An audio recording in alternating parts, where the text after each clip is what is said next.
comment on réagirait si nous, on devait tout quitter demain et si une armée était dépêchée pour tuer nos animaux de compagnie. Je pense qu'on l'imagine même pas tant ça paraît surréaliste et pourtant c'est arrivé. On a grandi avec quand on est né dans les années 80, moi je suis née en 87, donc un an plus tard. J'avais l'impression de connaître tout ce qu'il y avait à savoir sur la catastrophe, mais pas du tout parce que quand je me suis penchée sur le sujet avec Hugo, le co-réalisateur du documentaire, on s'est aperçu qu'on connaissait très peu de choses. Et cet été, la série Tchernobyl de HBO est sortie sur internet et des faits réels, c'est qu'on voit des hommes de l'armée exécuter des animaux. Enfin, en fait, ils étaient chargés d'exécuter tous les animaux dans la zone d'exclusion et on les voit exécuter des chiens domestiques et des chats. On était tous les deux dans notre canapé en se disant comment on réagirait si nous, on devait tout quitter demain et si une armée était dépêchée pour tuer nos animaux de compagnie. Je pense qu'on l'imagine même pas tant ça paraît surréaliste et pourtant c'est arrivé. Quand la ville de Pripyat a été évacuée, il faut savoir que c'est à peu près 40 000 personnes qui ont été évacuées. On leur a demandé de prendre une petite valise et il était interdit de prendre son animal de compagnie avec soi. Donc ils pensaient partir pendant 2 jours. Les chiens de Tchernobyl, ils sont à peu près 600 aujourd'hui. Il faut comprendre que ces chiens, ils sont un peu entre 2 états. Entre l'état domestique d'il y a 33 ans, quand ils avaient des maîtres, et cet état un petit peu de chien errant en fait, de chien qui est habitué à vivre dehors. Il y a plusieurs facteurs qui baissent leur espérance de vie.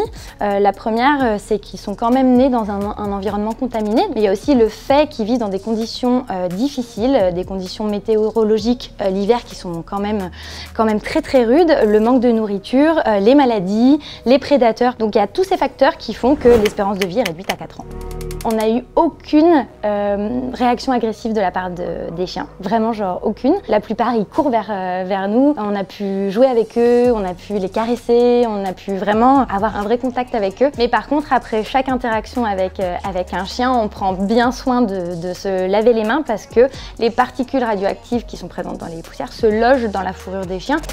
Si on se renseigne un petit peu sur ce qui se passe aujourd'hui autour de la centrale, on tombe assez rapidement sur Clean Futures Fund, qui est l'association cofondée par Lucas Hickson, tout simplement parce que c'est la seule qui dédie son programme, ses programmes pour venir en aide à toutes les victimes de la catastrophe. Les principaux financements de l'association pour venir en aide aux victimes, et pas qu'aux chiens, aux enfants, mais aussi à toutes les victimes de la catastrophe, c'est les dons. Et puis on a décidé de lancer en ligne une cagnotte GoFundMe qui permet à tout à chacun de participer comme il a envie. Cet argent, il est uniquement dédié aux chiens parce qu'il y a plusieurs programmes proposés par l'association. Nous, on a choisi de tout miser sur le programme des chiens.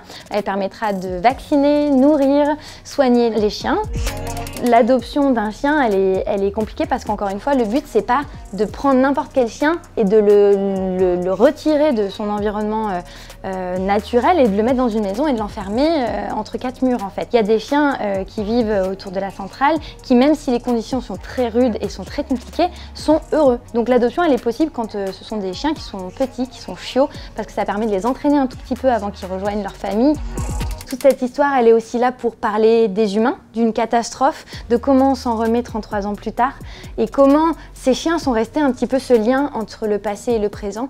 Et ils permettent vraiment de faire un lien avec tous ces gens qui payent encore les erreurs de cette catastrophe et qui payent les erreurs du passé et de se rappeler qu'il y a des héros du passé, du présent qui œuvrent encore aujourd'hui pour soutenir et aider les victimes de cette catastrophe. Ces chiens, ils sont un petit peu le symbole de tout ce qui se passe sur place et on est très heureux parce qu'ils font partie pleinement de cette histoire. Ils ont complètement leur place dans l'histoire de Tchernobyl et jusqu'à présent, ça a été un petit peu les oubliés, mais ça c'était avant.